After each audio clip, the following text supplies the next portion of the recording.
Research Fellow at Oxford University. Thank you for joining the programme. This is the first proper ceasefire called in 6 years, despite numerous attempts made by the UN and others to broker one. What is the reason for this one, do you think?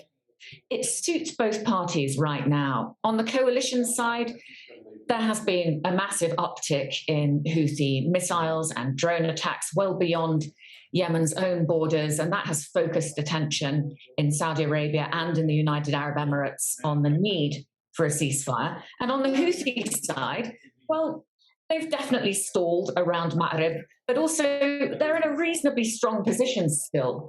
If Iran comes into the fold again internationally with a new nuclear deal, that may impact the Houthis' ability to replenish arms, and that could then in the future put them in a weaker position. So now's a good time to seize the opportunity to start trying to have better talks.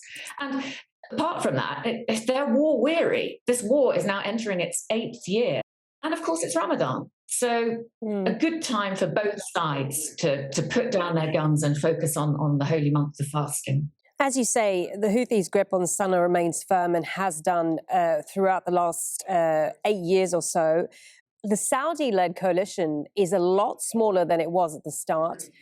Given these facts, what are the chances this could actually lead to a proper end to the conflict?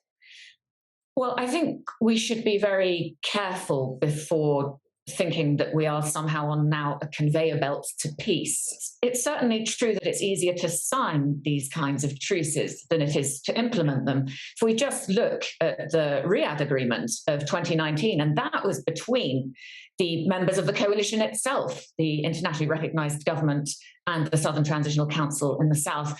And even that took a year to implement a power-sharing government between the two. And they still haven't got all their forces integrated into a single military. So let's be careful. There was also, of course, the Stockholm Agreement of 2018. That was a ceasefire, and that was only for Hodeidah. And even that proved too difficult to implement. There were thousands of violations. That said, this is great. This is a great development, and this window must be used to try to have a space to get towards a more inclusive political process, which can then lead to a more sustainable truce and solution. And one of the highlights, if you like, of this particular agreement is the resumption of some commercial flights for the first time. How significant is that going to be for the people of Yemen?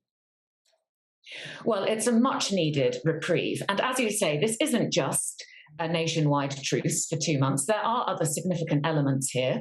One is the resumption of commercial flights, the opening of Sana'a airport. Another is the opening of Hodeidah port. It's going to be open for fuel ships. And that's really significant because the fuel is essential for the distribution of aid and of food. And of course, it's also necessary for operating water pumps, electricity generators.